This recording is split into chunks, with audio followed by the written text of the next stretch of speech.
संभल के जुरेटा गांव में बुलडोजर एक्शन हो रहा है। तालाब की जमीन से कब्जा हटाया गया। 40 एकड़ की जमीन से कब्जे को हटाया गया है। संभल में फिर पहुंचा है योगी का बुलडोजर।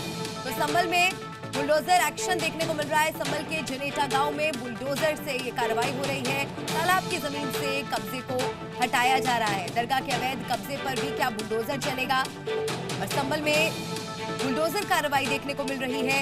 संभल में बुलडोजर एक्शन की ये तस्वीर आपके सामने। तालाब पर अवैध कब्जे पर ये कार्रवाई हो रही है। अवैध कब्जे को हटाया जा रहा है। संभल में एक बार फिर योगी का बुलडोजर पहुंच चुका है। 40 एकड़ की जमीन से इस कब्जे को हटाया जा रहा है।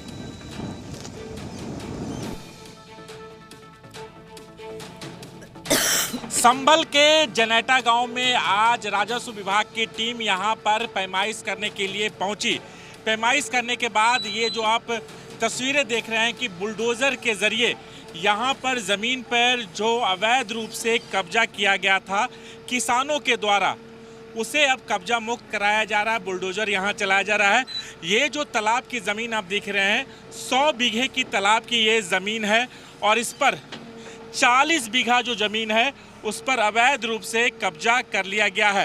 हालांकि आज जब दरगाह की पैमाइश करने के लिए टीम पहुंची तो तालाब से सटे जो ज़मीन है, 100 बीघे की ज़मीन, इसका भी पैमाइश किया गया और पैमाइश के बाद पाया गया कि जो ये ज़मीन आप देख रहे हैं जिस पर बुलडोज़र चल रहा है, इसी ज़मीन पर 40 बीघे ज़मीन पर अवैध रूप से कब्जा कर लिया गया। हालांकि जो प्रशासनिक टीम है उनका साफ तौर पे कहना है जो ये तालाब की ज़मीन है इसका दरगाह के ज़मीन से कोई लेना देना नहीं है और दरगाह से ये बिल्कुल अलग है।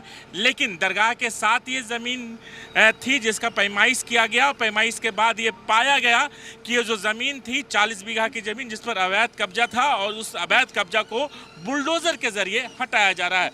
राजू राज, जी मीडिया, संभल।